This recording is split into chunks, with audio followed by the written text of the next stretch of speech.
Lions Rock Productions. This is Jay This Moore. is Greg Proops. This is Jordan Harbinger. This is Dexter from The Offspring. This is Nathan This is East. Sebastian Younger. This is Rick Marotta. This is Stuart Copeland. This is Mick Gillette. This is Andy Summers. Hey, this is Skunk Baxter. This is Gabby Reese. This is Rob Bell. Hey, this is John Leon Guerrero. Hey, and this is Pete A. Turner. This is Ian Jenkins, and you're watching The Break It Down Show. And now, The Break It Down Show with John Leon Guerrero and Pete A. Turner. Oh, you're not going to believe this show. This is crazy. We talk to a lot of people on the show, Ian, from a lot of different things. I mean, I don't care what part of the political spectrum you're on or what your profession is. If it's fascinating, I want to talk to you because that's what life is all about, these conversations. I noticed that you're wearing a shirt that says, I heart polygamy. Why don't you introduce yourself? Because I don't like folks are going to be like, what in the heck is going on? So yeah, sure. This welcome to the show. My polygamy wardrobe, just so everybody knows. But I am one of three guys in a polyamorous family, and we are the first poly family to ever be recognized as the legal parents of a child at birth. We're here to talk about that, I presume. I would hope so. I mean, that's interesting already. So there are three partners. You're all males and I guess gay. I guess we have to categorize each thing, like the gender, the orientation, everything. And you are the legal guardian of one kid? Two kids. Okay. And then is there a legal matrimonial style coupling? I mean, obviously you're in California, so there is a common law bonding of families, but is there a legal path for you guys to be married? There is not. Anywhere in the United States, polygamy is, like by marriage, is not allowed. Polyamorous relationships are, of course, adults can do whatever they want. And, that actually is the crux of the issue. If we were married, then, married families, you're just recognized as the legal parents of a kid kind of automatically. Right. So what, then you each adopt the kid individually then, or how does that work legally? Well, it's actually state by state. So things are pretty complicated. Indiana just fought all the way to the Supreme Court to keep a lesbian couple from being recognized as the parents of their kids. These people are married, and Indiana was like, no, your wife isn't a parent, even though you're married, and the other woman's the biological parent. I don't understand their rationale at all, but they wanted to keep that family from being recognized as legal parents. So that's obviously a less welcoming state right now.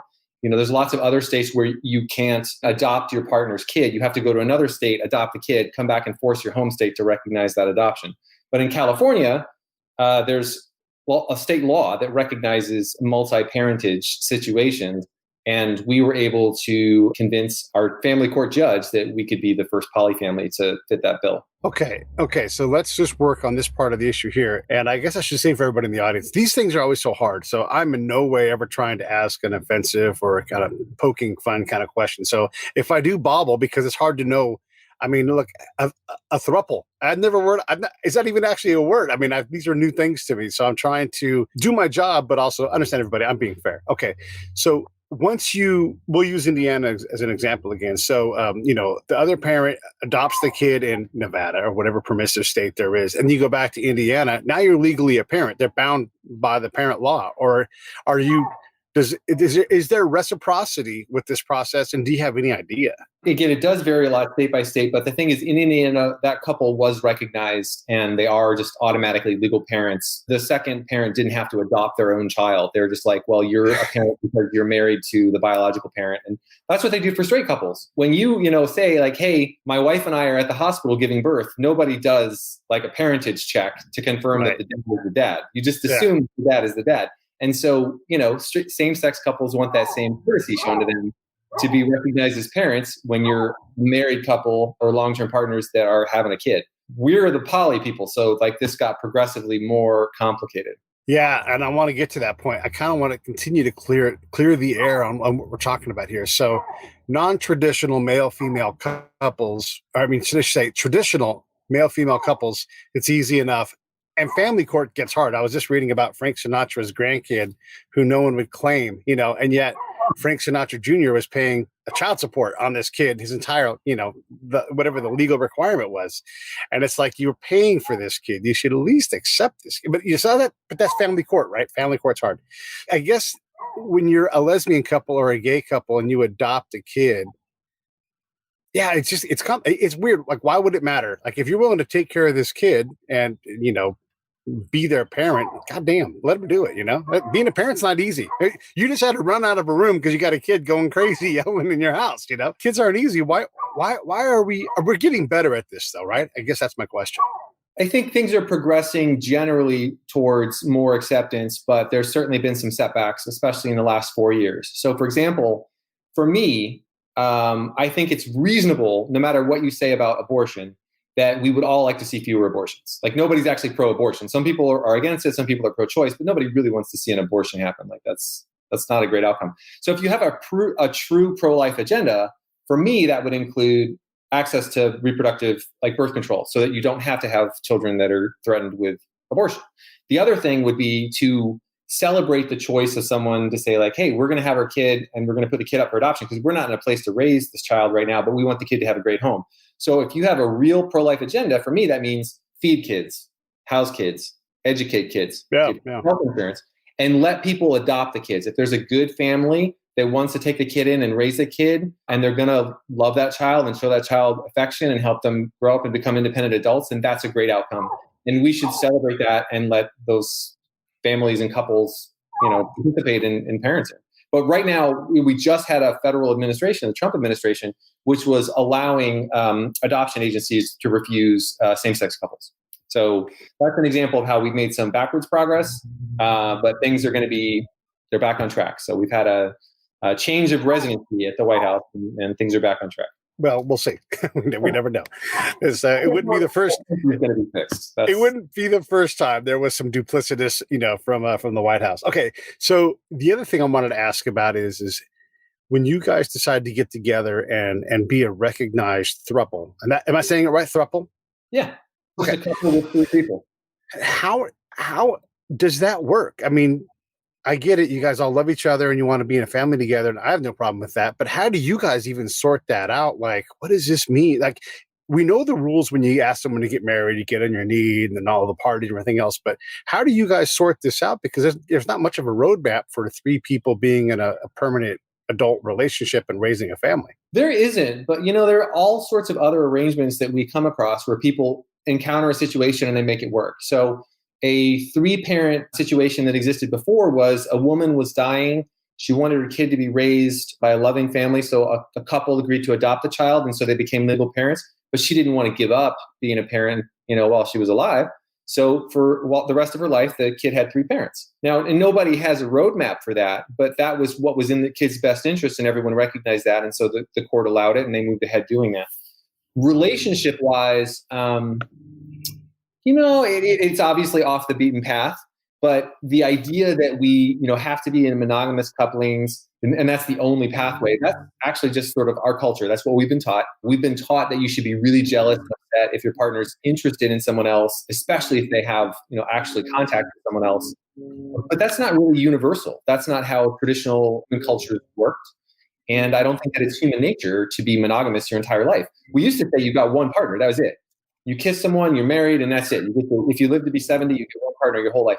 And now everybody kind of recognizes that people don't get married till later in life. Everyone's in relationships, and they expect those relationships to be monogamous. My question is, if you have a wonderful thing going on and you realize you're not going to be with one partner your entire life, why does that wonderful relationship have to end necessarily for another one to begin? Yeah. Okay. No, fair enough. I understand what you're doing with that. And also, there's a lot of cultures that have done this kind of thing in the past, in the present, where, as you echelon up through your life, you have different needs, different goals, different things, and therefore you often need a different partner. I mean, how many times do we hear a very reasonable divorce coming from, we just grew apart, we raised our kids, realized we were different people now, and now we're going to get a divorce, and those folks continue to parent and everything else, and hopefully they get along. So yeah, I can see that working. Do the 3 of you have an open relationship, or does your polyness stop at the trifecta? We are focused on the family, and we've got 2 little ones, so there's not a whole lot of time, if that answers your question.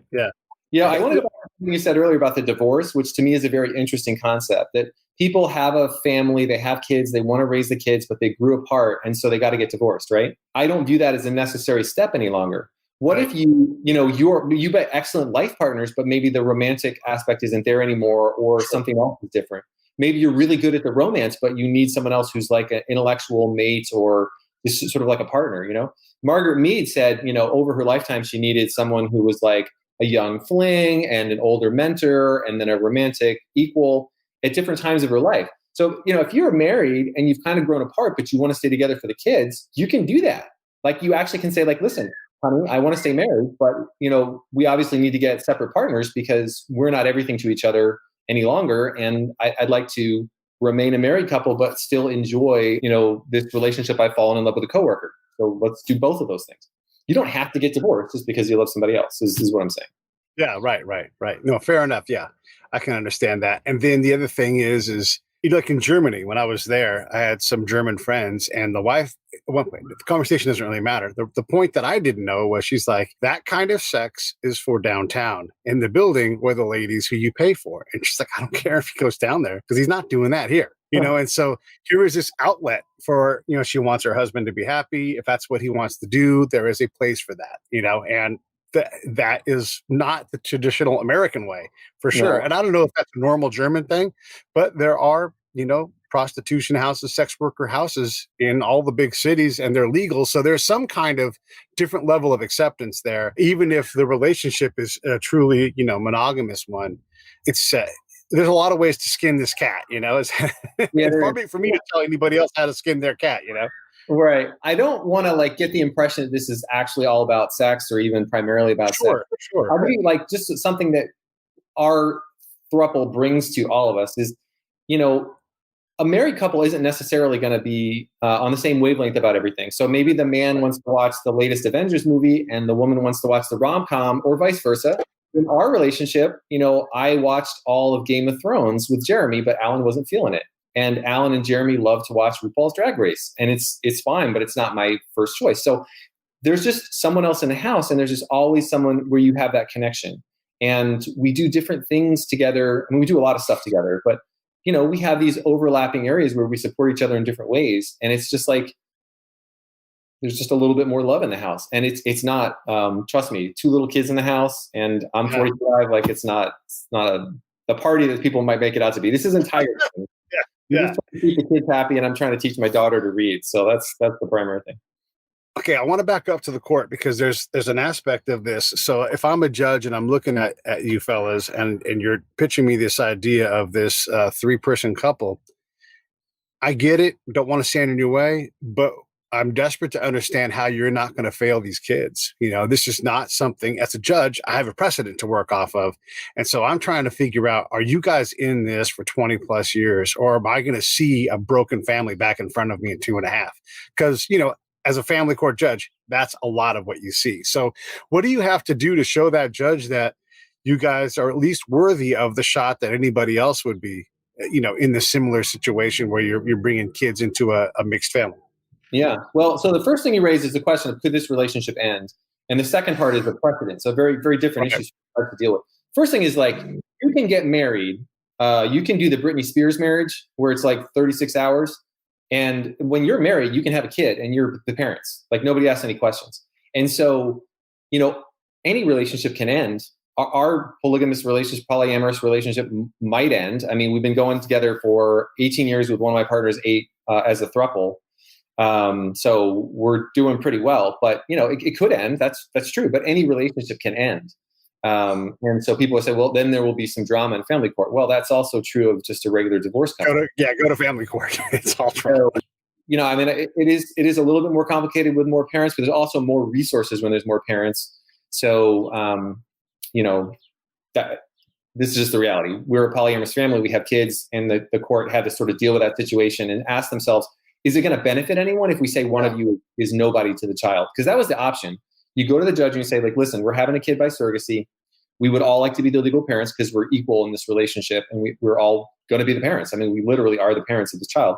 Could you just recognize that legally? Because otherwise, look what happens. If the relationship ends, then my partners can take a kid anywhere they want across the universe. Or, you know, I could do that if my partner wasn't a legal parent. I wouldn't have any say in the kid's upbringing or education. I wouldn't have any legal responsibilities. So if I were not a recognized parent and then I just like skipped town, I wouldn't have to pay anything towards child support, which is, we didn't want to have that. We wanted to go in saying, we're going to take care of this kid till the end of the world. When the sun goes out, we're going to be there taking care of this kid. So solidify this relationship and say that we are parents so that we know what our obligations are. And then like other concrete things, like all of us can consent to the child's healthcare. That's actually a big deal if there's an emergency. Right. And the kid can get our inheritance. Like none of us are married because you can't have a polyamorous relationship that's, marriage. And so if I had been killed and I weren't a parent, then my pension would have just evaporated. And now it goes to my kids. So like these are concrete benefits. We weren't doing it just to say like, hey, we've got the parentage, we have a birth certificate. We did it to protect our children. Yeah, no, that's wonderful. Like the relationship might end. Yeah, that's true. But, the other issue you mentioned is super important is precedent, because the lower courts are not allowed to set precedent, really.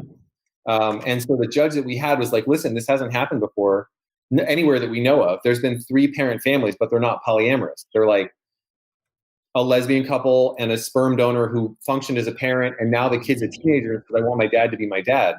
Well, the kid can come to court and ask for that, and then you can create a new birth certificate that says you're all 3 parents. This saying like a poly family is going to be the parents of a kid at birth, that was brand new. And so the judge is like, I can't do that. Like you have to go to a higher court. I'll reject you, go to a higher court, ask them. Or why don't you come back in several years and show that there's been detriment to an existing child? Then I can use the California state law to do that. But our situation wasn't covered by that law. And the reason why we managed to convince the judge is my partner interrupted the court proceedings and said, you need to let us testify. And we all got sworn in, and then we all had a couple minutes to say, like, judge, this is our baby. We love our child. We want this to go well. Please recognize us. And basically we were like, we convinced her that we were legit real parents and we love the kid. And she's like, you could see it in her face. There's no way I can deny these parents their legal protections for their kid. So she's like, how am I going to do this? And so she stretched existing surrogacy law to say that because we were the parents on the surrogacy contract, that we were the parents legally. And is any one of you the actual sperm donor parent, or is this a different kind of arrangement biologically? Yeah. So what we did was we had intended to adopt embryos, and they just didn't work out. And so then we were like, we're going to make our own. When we collected eggs, we each did like a third fertilization. So my 2 partners got a third, I got a third, and we just sort of see what we got. We decided that we wanted to have a girl first. We thought that they would be more responsible and smarter and mature faster. Probably true. I have a girl and a boy now. I can tell you it's absolutely true. Any parent can tell you that. So we wanted to say, we said like, listen, we're just going to pick the healthiest female embryo. And that's what we did. And that's my child Piper. So she was the first. And then Parker was, 2 years behind her. And so one of you is the biological father. It's just TBD if you even care to look. Is that right? I mean, we know who the parents are. Yeah, you could have just sort of done a dish and like, who knows what you're going to get. See who wins. Yeah. Yeah. My partner Jeremy is Piper's biological dad, and Alan is Parker's biological dad. We do tell the kids. I mean, Parker's mostly pre-verbal, so we're focusing on Piper right now. But we are very honest with them about where they came from, and we're all your dads. But Jeremy made you with Megan, and our surrogate Delilah. She kind of kept you warm and helped you grow for 9 months, and we love her and thank her for that. And she gave you as a wonderful gift to us, and now we're raising you. But we're in contact with all of them, and she sees the videos of when our surrogate was pregnant, and they just sort of tell them what happened. And it's like completely normal to them. It's all she's known. She just mostly why the other parents, why the other kids don't get to have 3 parents. That's the biggest question. Right. And listen, as a parent, and I was gone a lot, so my ex-wife, when we get along great, she had to do all the work. So imagine, if there was a whole other person around to help out, and there were, always a set of arms that are free. Oh my gosh, that's the best thing ever. I mean, raising the kids. Actually, it's super easy. The first thing is we have 3 dads, right? Instead of 1, or 3 parents instead of 2. None of us were recovering from childbirth. This is a big deal. Pushing out a baby is a big deal. And as soon as you're done with that, then you got to take care of a newborn infant. Like that's really hard. But in our situation, our surrogate got to go recover, and we got to take care of the baby, and none of us are tired. None of us have to breastfeed. So it's not like there's only one person that can be up at 2 a.m. So we just, trade in and out. And we even had our egg donor, Megan, there with us. So we actually had 4 parents, and then most of the time, like a grandparent around. Like nobody was ever tired with the newborn baby. It's actually amazing. And then what about Megan's role then? I mean, is there room for her in this relationship? I mean, because one of the things we understand is that having both the parents, male and female there has a dramatic impact on the success of the kid. I'm not saying that you guys can't raise a kid fantastically, but how do you fulfill that female requirement that, you guys are dudes? And how do you account for that? Or do you just bring in, Megan as a substitute, lady, and she does her job? Yeah, I mean, personally, I'm not really sure there is any evidence that there needs to be a male and a female presence in a family. We know that some single parents can raise a kid great. We know that gay families raise kids great. There is probably some difference. There are things that are just it's handy to have a female there to sort of explain things like the female reproductive system and periods when they come. But, while I could do that, we're going to have Megan and our surrogates still involved. And our family has like 100 women that we love that that are eager to step into that role and talk to the kid about sex or reproduction if our child wants to talk to another woman about that. So there's plenty of female energy around, and they're not lacking in that. But there's other advantages to having like a 3-dad situation. So one is, you get raised in some families and you might think it's the dad's job to work and it's the woman's job to make food or something. And that can limit the growth of a child. So we want our kids to know that they can be whatever they want to be. So if Piper wants to be a senator, or Parker wants to be a school teacher or a nurse, or, you can do what you want. And here's the proof is that all they see are men doing cleaning, taking care of the little brother, making dinner. You can see that there aren't gender roles here because there isn't another gender. And when Megan is visiting, she recently visited for 2 months, we all pitch in and help out. And so the kids see that. And I think that's good for them.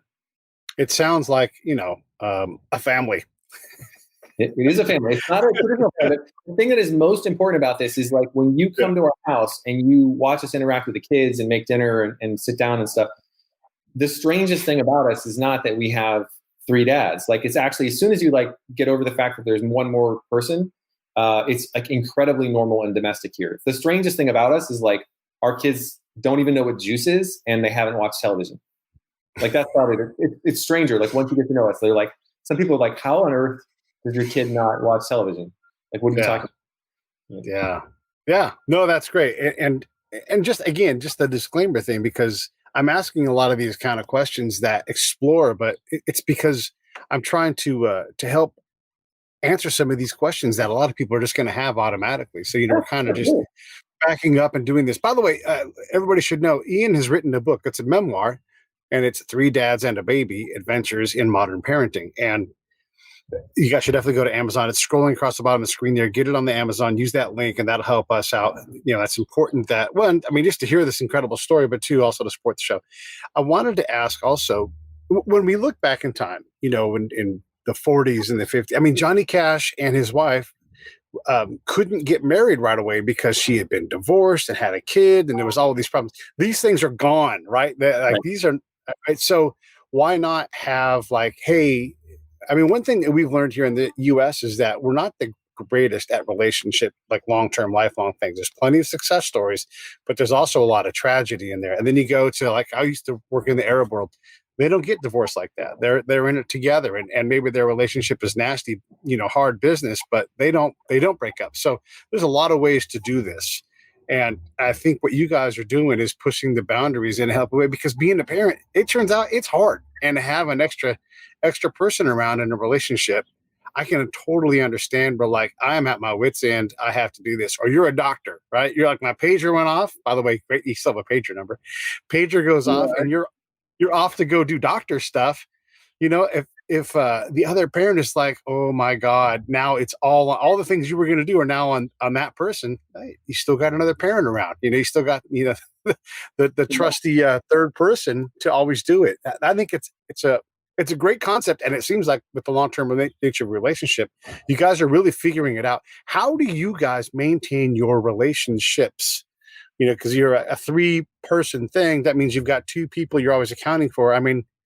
Date nights and all these things, and your parents. So how do you guys take care of one another the way you need to? Let's see if I can summarize this pretty quickly. First thing is get the kids to bed at 7:30. That's a hard and fast rule. The rest of the night belongs to the adults. and try to stay sane during the pandemic, because otherwise we would, want to like go out periodically and eat at a restaurant or something. But yeah, I mean, it's just, you do a date night, but there's 3 people instead of 2. The other thing is like, this is not universal, and I'm not saying that people can just turn a switch off, but I'm not really a jealous person. I don't go to Facebook and see somebody else's vacation and get upset about that. Like if I want to go, I'll go. If I can't, I can't. It doesn't bother me. So if my partners want to go out and do something and I'll stay home and watch the kids, I'm actually completely fine with that. There's a joy for me in seeing them go do something that they like. And, we don't want to do all the same stuff. And so, it sometimes works out really well. So my partners were just up at a cabin in Big Bear, and they got some time off, and I got some like quality dad time with the kids, and they got to have like this little miniature vacation, and I got like parenting time, which, solo parenting, there's a little bit more work, but I enjoyed it. So, I just let them go out. It sounds like it sounds like a regular relationship where you're finding time for, ladies' night, guys' night, whatever. Like my girlfriend and I just did a 1-day getaway to Palm Springs. You do these things to maintain, and that's what you guys do. There's the big thing that's different is there's got to be extra communication, because there's multiple relationships. So with 2 people, there's one relationship. But now there's you have relationships with 2 people, and they have a relationship. And so now there's like 3 instead of 1. And you also have to think about, like, as we're functioning as a whole triad. So some of the stuff that polyamorous people have to think about is, this happened for us. People don't necessarily catch feelings at the same rate. And so when we started dating, we had to make sure that everyone felt comfortable. That nobody was like, I love you, but not you, or I love you both, but you guys don't feel it back. Like that can be an awkward situation. So again, talk, communicate, and take it easy. There's no rush. Were you guys all aware that you were open to a polyamorous relationship as you were evolving, or was this something that you had to each individually discover and become okay with? Long story short, it was kind of my recommendation that we consider doing this.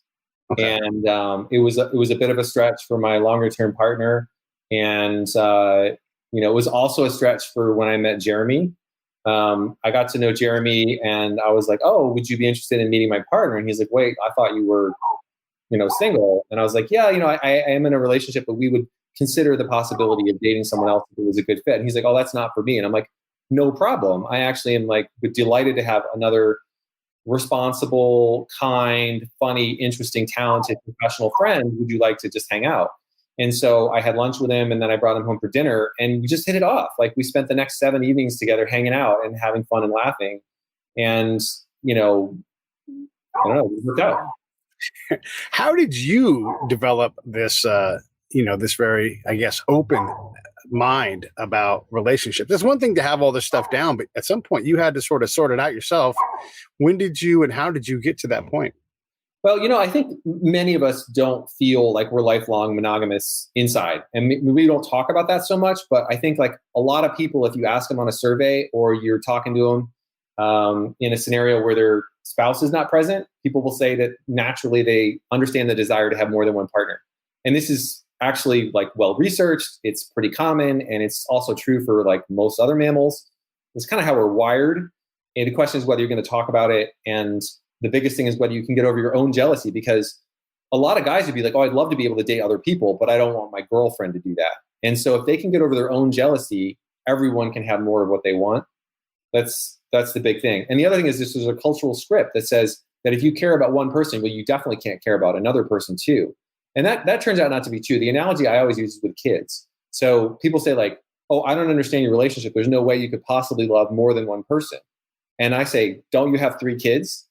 And they're like, "Well, it's different." I'm like, "Why is it? Why is it different?" I mean, you have to be careful with your kids that, you treat them all the same, that you don't like favorite one or another, that you do things with all of them, but also do things with them separately, that you, have good relationships as a family, but also your separate relationships with your kids. It's really not that different. It's just, obviously you should never mix kids and romance, but that's, an analogy I've used with people who are in a straight, like married relationship with kids, and they understand that you can love your 3 kids. You can love more than one person, including romantically. It's not that crazy of an idea. And there's plenty of couples that traditional male-female couples that still have quite a bit of spark between them. It's just the day to day that they can't handle. I mean, how many divorced couples have, sex on the side every now and then just because they, because they get it. They have that spark, and every now and then it works for them. So it's totally normal to have, multiple love interests in your life. Okay, let me ask you this. That works great for the three of you. You guys have all figured out, but that doesn't mean that family and work all understand that. How did you guys deal with the folks who are outside of the throuple and guide them through this process? Because just coming out is hard. Like trusting that your family is still going to love you, and now you're coming out and you're saying we're out and there's three of us and we're going to have kids. That can be a lot for someone. We're lucky that we live in Southern California. We didn't end up here entirely by chance. Alan and I moved here from Boston, and we just wanted a place where the actual climate and the political climate were welcoming and friendly. And I could open my windows right now and it would be pleasant outside. And that's true politically, and it's also true for the temperature. So we ended up here by choice, and it's a pretty accepting place. So no one from any of our work environments has had an issue with us that they brought forward or seem to be uncomfortable. Some people are like, wait, how does that work? Or, they have a couple questions, but they should have questions, right? I mean, it's not typical. So we actually find it stranger when people don't ask any questions. It's like, well, you have questions. Why don't you it's okay, go ahead and ask them. And then that's fine. So our workplaces have been completely fine. And I think it's because when people know us, we're actually super normal and boring domestic people. There are a lot of single people or, two-person coupled people that have crazy lives, and they're like all over the place. Yeah. But we're actually pretty bland. Sorry, like spoiler alert. It's not the Tiger King. So we're pretty normal. And when people meet us, it's just like, again, the difference between meeting a family that has 2 kids and meeting a family with 3 kids, it's like, oh, that's a different number. And then you're like, well, it's the same as the other one. And again, it's not the same. It's not the same thing, but I mean, there's a clear parallel between, like, you're a doctor. Okay. A lot of doctors have someone helping, mom or dad raise the kids, whether it's an au pair or something like that. You do need more help because raising kids takes a lot of stuff. It's just, this is your guys' approach. And if it's a house full of love, then gosh, who the heck cares? When you guys go to a party, like, the Christmas party or whatever it's going to be, do you go as a throuple? Or do you avoid doing this kind? I mean, let me ask a different way. How problematic is it for you all to go out as a unit, assuming someone's watching the kids and you guys want to go out and engage with other people? You're not just minding your own business. Has that ever posed a problem for you at all? I mean, I know we're in California, not that big of a deal, but still, it's really different, and not everybody handles that well. Yeah. I've always been kind of, I think people might say, straight acting. It's not a decision I make. I'm not trying to cover anything up. And I think that the real brave people are like gay people who are obviously gay, that have maybe more of a feminine tone or a style. And those people are vulnerable to discrimination and even physical violence. And they have to be very brave in their personal lives. I just kind of get mistaken for a regular straight guy most of the time. And I think when we go out as a 3-person family, the same is true for my partners, and people just assume we're friends. So like we're incognito, I think, when we go out as a throuple, with the exception of if we go out on an anniversary, we'll tell the restaurant and they'll bring out the dessert they bring out for a couple that just has 3 candles instead of 2. And everyone's been accepting. When we go out to work parties, it's just like, people say like, there'll actually be an email from my work that says you can bring 1 guest to the work party. And I'm like, remember, I got 2 spouses, and they are like, oh yeah, I forgot about that. Totally bring them. And we go up as a threesome to whatever work event there is, if there's not a pandemic on. As a matter of fact, we have a really nice house for entertaining. It's got a kind of open concept. It's got a nice view and a nice deck. And so we have parties here for all 3 of the work environments, again, in the non-pandemic year. And so we'll have like 50 people here. And again, nobody has ever cared that we can detect. Yeah, well, that's good.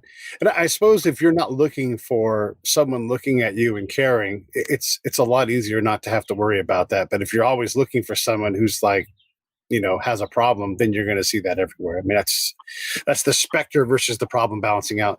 A long time ago when I lived in Vegas, I was a drink model. I was Captain Morgan. And then Yeah, it was great. It was a great job. And then Diageo, who's the main parent company, they own a lot of other brands like Smirnoff. And so when the gay rodeo would come to town, I would be the drink girl, and I'm straight.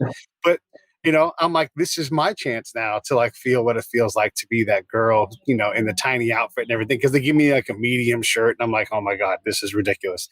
But, and this is not for you. You certainly know this, but if you go to a gay rodeo bar, you're going to see a bunch of dudes. Like you're not seeing a bunch of effeminate guys. Now, the guy who worked with me was gay and he was effeminate and they ate him up.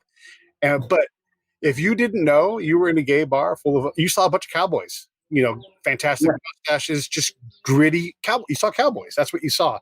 And so I totally get what you're saying in terms of you guys are just out there just doing what you do. And who the hell cares? That's not true everywhere though. And do you guys consider that when you travel? Obviously, California, I mean, look, you came to California away from Boston. Boston's about as liberal as they get, but it's also very conservative in some ways and very provincial. So do you guys consider that when you travel, or do you go to places where it's like, no one's going to care here? I mean, how much planning does that require for you guys if and when you get vacations as parents of young kids? The shirt is a special treat for you, Pete. So like pretty much people don't know. Like when the thing that's in like the first chapter of the book is like we take our newborn baby out to Costco. Yeah. So spoiler alert, it all ends up well when we have the child. And we went out to Costco and it was the three of us, the three dads and the egg donor mom. And when you see us walking through Costco, anyone's going to assume a married couple, two friends. Yeah. So we're not really like vulnerable in that way. We are cognizant of this. And so we went on a trip to Mexico. We had the kids' birth certificates. And when we were checking in at the airport, I think we left from Tijuana at that trip. We can cross the border and get into the airport in TJ. The flight attendant was like, or the check-in person was like, hold on, like what's going on here? And we're like, yeah, that's good. Like you see kids, you see guys, you want to know what's going on. We're okay with that because you're looking out for a child. We're always okay with that.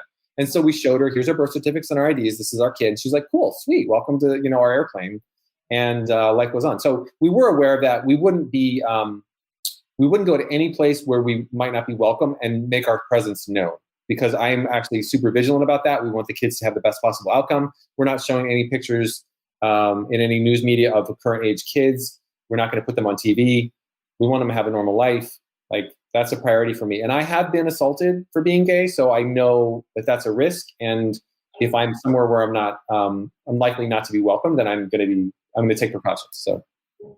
And you make a great point about Costco. When I go through Costco, I don't think, what is that person's relationship status? And, I'm at Costco. I'm trying not to eat the croissants, trying to avoid the snacks when the snacks are available. I'm not concerned about your relationship status if there's three dudes, especially not trying to figure out like, are those three guys married?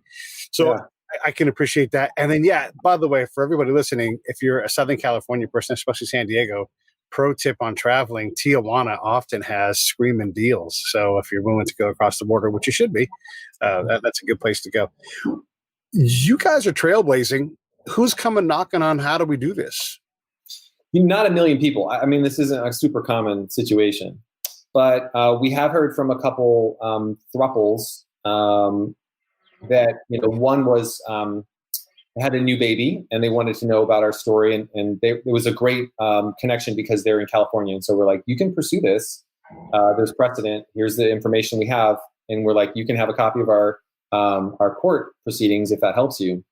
Other people in other states, it's going to be tougher. So you're in one of those states where they won't even recognize a gay family. Like, obviously, it's going to be tough to be a poly family. But, there are lots of different combinations for what we call non-traditional or chosen families. And we just wanted everyone to know if they end up in such a situation to consider the possibility that there could be legal protections for them. And, all the 3-parent families that came before us, they weren't polyamorous, but they were other ways that you could, show that you cared about a kid. So again, like the lesbian couple and the male sperm donor, like a grandparent who is a great parent figure and the biologic parents, and several examples of like, a person has a child, the relationship ends, they get into a new relationship. And so you have 2 bio parents and the current parents. So basically like a step parent situation. And, this, it took me a while to actually realize it, even though I grew up like this, but I'm from a 3-parent family and nobody thinks anything about it. I mean, like my parents got divorced when I was very small. I don't even remember them being married, and they're both remarried. And I spent my childhood being raised by my dad and my stepmom. And then, I would see my mom regularly. So I had three parents. My stepmother wasn't my legal parent, but maybe she could have been. Maybe she should have been, because she raised me. She taught me to love reading. She's just mom, I don't think there's really a reason to call her my stepmom. She's not biologically related to me, but why does that matter? Like you can choose your family. And so that's just really, not that unusual of a situation. It's actually extremely common for people to have kids from another relationship that they're raising. It's really not that different. The only difference here is that we all love each other. Yeah, and there's all kinds of things. I mean, as we get this modern family thing more and more sorted out, my ex-wife and I, we get along great. When my daughter graduated, I went out to Georgia, and obviously COVID limited us because she got graduated in December. But her little brothers, I have no relationship to, not a legal, not a blood, none of that stuff. But they're my daughter's brothers, and they are half brothers to her. So what does that make me? Well, not ex-uncle-in-law, or whatever. I love those kids. I'm always curious about how they're doing. I don't have any specific, but that's how an uncle is. So basically I'm this undefined uncle, and I don't try to force myself into the whole little situation, but there is a role for that. And we have these new slots where that's my stepdad. He's not that involved in me, but whatever, we move along. You guys care about each other or you don't.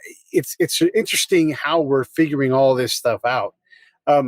How did you figure out all of this though? I mean, you're so well spoken. I mean, look, you're brilliant. You're a doctor, but it just didn't download in one day. You had to sort this stuff out. And then your ability to kind of step back and say, we're glad that you recognize that this is not traditional when we fly, and you're checking on the well-being of our kid. Thank you for doing that. Here's all of our paperwork and go on forward.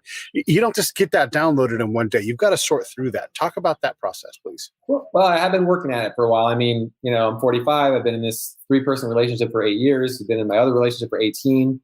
I've always been someone who's a little bit of a nester. My first relationship with a guy, first guy that I kissed, first person that he had kissed ever, we were together for 6 years. And so being good to someone and taking care of someone has been an interest of mine. Is kind of how I'm made.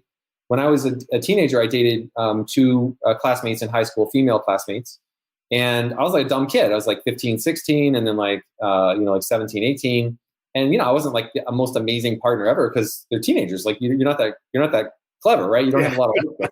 But I learned things from those women, and it was incredibly helpful to me. And I recognized that. And I said, at that point, like ending high school, I want to be the best person I can be to anyone I'm in a relationship with. And I'm not always going to get there, but that's going to be my goal. And that was my model. And then when my 6-year relationship with my first boyfriend ended, I recognized basically, so he came to me and said, like, I need to date other people. I've never even kissed anyone besides you. I don't think I'm going to, spend my entire life with one person. And so that was my first understanding, was like, he's not doing this to hurt me. He didn't want to do this at all, but he felt like this was his truth and he had to tell me. And so I didn't feel maligned. I mean, it was obviously sad, but I recognized that he wasn't trying to hurt me, and he did love me terribly. So I said, listen, I kept my promise, which was to be good to my partners. And I recognized that that's what he needed. And so I helped him make dating profiles. I gave him tips for dating people because he hadn't really dated anyone but me. And I kind of helped him get out there because I wanted him to be happy. And that's what you do for people you love. And then after that all happened, I just realized, like, we had a wonderful thing for 6 years. Does that necessarily need to end just because he wanted to date someone else too? Now, obviously, finding someone who's okay with that arrangement is not the easiest thing in the world to do. But like, why is that? Wouldn't it be actually kind of nice to meet someone and see that they're in a long-term relationship? It's kind of a sign that they have their act together and they can take care of someone. Because otherwise, if you can't maintain a relationship, you could be more likely to be single. So it's, think of it as like potentially like, oh, this is a sign this person is a mature, caring adult.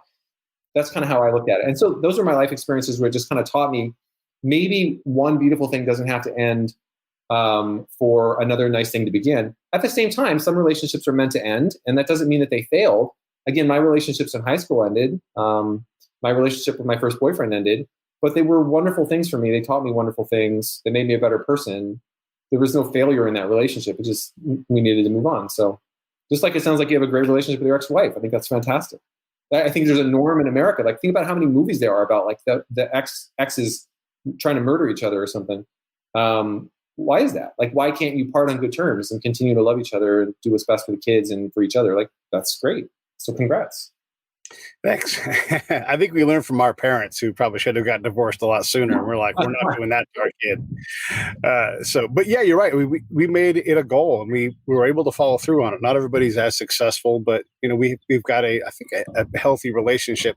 And frankly, we don't have to be involved with each other enough to really be anything other than loving and patient because, our kid's in her 20s. And so our interactions are limited, but I always try to be supportive and my ex-wife has always been the same for me. We've really worked hard on that.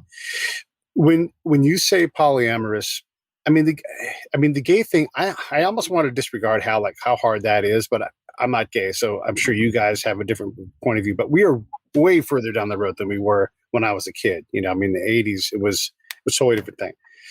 So we've made a lot of progress there, but it's hard. You guys are, I'm going to do quoted fingers here. It's everybody listening and not watching, deviants. You guys are deviants, right? And so it's hard. People are going to reject that on the face because it's not the norm. And it doesn't appear that you have a drug problem. You're not covered in tattoos. Don't have a life history of bad decisions, and all these things. I'm being a little bit tropey and silly on purpose, but the thing is you're a doctor,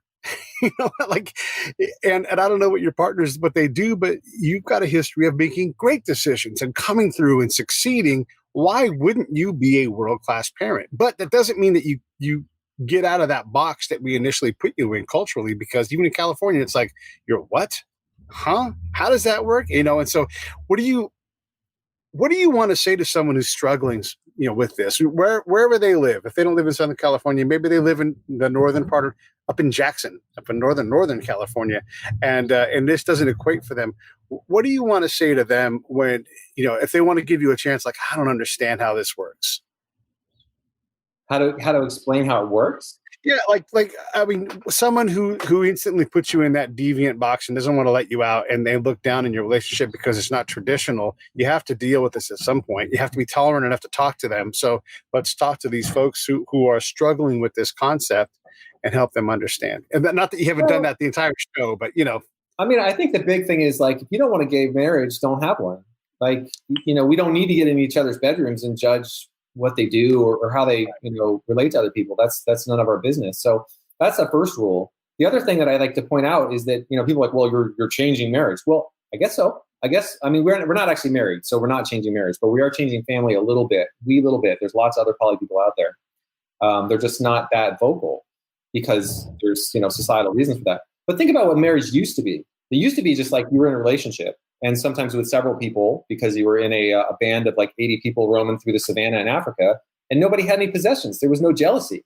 Nobody was like, that's my kid, that's your kid, this is my fork. You didn't have a fork. So, you just all work together. And then we get agriculture. Agriculture, now you own land. Who's going to get the land when you die? Well, you want to know whose kids are whose kids. And so now you need to control the women. You're not allowed to have other partners because I need to know that those are my children. That was a huge change in family life in the human culture, but we think of it as the norm. It's actually not the norm, right? So then you have wives as property. Until recently, until the 90s, there were state laws in Texas and other places that said that you couldn't sexually assault your wife because you were entitled. Like, that's insane that your wife didn't have the right to refuse. Like, you used to have wives as property. That is completely bonkers. You had no ability to divorce. You couldn't marry someone of a different race in this country in many places. Like, all of those things were the rules, and the people who came along were the deviants who wanted to change society, but they were right. Like, sometimes you need to divorce your abusive husband. Sometimes you should always have the right to refuse sexual encounters if you're not completely on board with it. Like, those are basic understandings we have now. And that, of course, it's just racist and base and wrong on all levels to say that, interracial relationships are wrong. Like, we now know that, like, race is BS. It was made up to justify slavery. Like, it's not. So, that people are like, well, you're changing marriage. Like, well, marriage has always been changing, and it's been changing for the better. So what really matters is, can you follow the golden rule or not? Fair enough. Yeah, and since when is marriage not between two people that love each other and want to? Or I'm sorry, I said this wrong. Since when is marriage not a relationship between people who love each other and want to spend the rest of their lives together? I mean, there doesn't have to be two people. So programmed to say two. I said two. I want to ask you this too. Then, do you see a future here in California where the three of you are able to create a marriage, or is that not even a fight you want to fight and you're happy with what you got? You got enough stuff on your plate. That could be the case. Let me start off by saying this may seem unrelated, but we have the most tremendous gratitude and respect for the women that helped us have this family. Like, obviously, there's no children without women involved, but we had our amazing egg donor, 2 amazing surrogates, super love them. They gave us this amazing gift. And then one of the nurses at the hospital gave us a year's supply of breast milk. Just Come on. Yeah. She's like, oh, you guys probably don't have, breasts, so you should probably take my breast milk. And we're like, what? Yes, we will do that. You're amazing. So I have tremendous respect for women. I want society to pay them the same, give them the same opportunities, let them know they can do anything they want. I've always felt that way. I feel about it super strong now that I've got a daughter. And I'm saying this because if we were to legalize polygamy, and this is a joke, sure, but if we did that legally, what we would see would be abuse of women. And so I'm against that. If we got to a place where there were no fundamentalist Mormon cults where they were taking 13-year-old girls and making them marry like the church elders that are 60, and everyone got to choose their relationships without pressure, then I'd be like, great, maybe we should be able to have a 3-person marriage. But we're not there yet. And I would never want to put someone at risk of being pressured into such a situation, particularly out of respect for the health and safety of young women. Like, I don't think we can have a polygamous marriage right now. I don't think it's a good idea. But if we get our act together, maybe that's the future. In Islamic faith, there's polygamy is allowed, and we have freedom of religion. Does this open a doorway for that aspect of Sharia law to come in and create these a polygamous marriage? I'm not super worried about that because there's always been a religious freedom argument from. Think about like the polygamy inherent to the mainstream Mormon church before they reformed and got rid of it. That has never been an argument for polygamy that has been convincing in the United States, because we have other standards that determine like what you want to do. So you might have some other thing that you want to do as part of your religion, but that was never, it was kind of a deal breaker. And it's actually one of the conditions for Utah statehood that the Mormon church end polygamy. And so like, you want to be part of America, we're not having polygamy here. And the Mormon church was like, got it. We're no longer polygamous. And that was fundamental to America. Will there be pressure from different religious backgrounds for all sorts of religious freedoms in the future? I think so. The biggest tension right now is, do I have the religious freedom to discriminate? And, a lot of our conservative side of our society is saying, yes, you shouldn't have to make a cake for a gay couple if you don't want to. Okay. Religions say a lot of stuff. So people who were conservative Christians used to say that African Americans were inferior and that God wanted them to be discriminated against. There was also discrimination in other churches on the basis of race. And so my question is, if you are going to support the right of a bakery to refuse to serve a couple, what if the religion of the baker is that they're racist, and the religion says you can discriminate against a mixed marriage, African American and a white person, or there's Asian or Latino person involved? Do we support that because it's religious, quote unquote? My view of the Civil Rights Act would be that would be wrong. If you have a public business, you have to serve the public, and that's true. If you don't want to do that, you certainly don't have to. So this is the thing: it's not a religious freedom to discriminate in the United States. You always have the right not to bake cakes. You just can't pick and choose and discriminate on the basis of race, or my view would be sexual orientation. Flip side is, if someone hates me, I don't want their cake, so I'm going to go. You stupid cake. Yeah. Go support the folks that are part of your village. There's nothing wrong with that. The link for the book is scrolling by on the bottom of the screen. The book is called 3 Dads and a Baby: Adventures in Modern Parenting. You can get it on Amazon. Use our link. If you're listening on the podcast side, just go and you'll see it in there.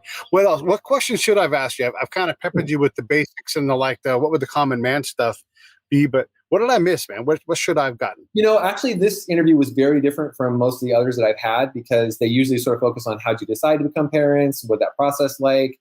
How do you divide responsibilities? Things like that. And your questions were a lot more towards like, whoa, this polygamy thing, that's a little bit different. Tell me about that. So it was interesting to break out of the mold a little bit and talk about some of those other things. Yeah, I listened to some of the other episodes and I'm like, yeah, I don't want to talk about that. Then it's out there. A lot of that stuff. I'm trying to cover other things. So thanks for acknowledging. You're breaking it down. I'm breaking it down. Yes, I am. People are curious, and like I said, it's actually refreshing when curious people ask in a polite way. Like, none of us are offended by that. Like earlier in my life, people were like, well, how could you possibly be attracted to other men? Like, I just don't get it. And so, I mean, that's a fine question. People have no concept of that. They have none of that inclination in them. Then, I answer that question. I'm like, they're like, how did you know you were gay? I'm like, well, I got a crush on a boy. Like, how did you know you were straight? You had a crush on a girl. It's not any more complicated than that. And, people need to talk it out so they understand that. And then they're like, oh yeah, this guy's just like me. I'm not like trying to check off all the stereotype boxes. I think people should live their life however they want, that straight or gay. There's, wonderful things about being quote unquote more masculine or being more feminine, and that everyone should be comfortable just sort of being themselves, dressing the way they want, doing the activities they want. My chosen activity is like woodworking, writing, and mixed martial arts. So, there you go. Right? I made this stick that I'm going to hit you with. Hey-ya! You're not going to believe it. I'm a woodworker, and I do have 3 homemade bokken or wooden swords downstairs. So if you need one, nice. I love it. And obviously, you wouldn't hit anybody in purpose. We're just making jokes around here. I only if you assaulted my kids. I would fight off. Yeah, well, that's a story. Yeah.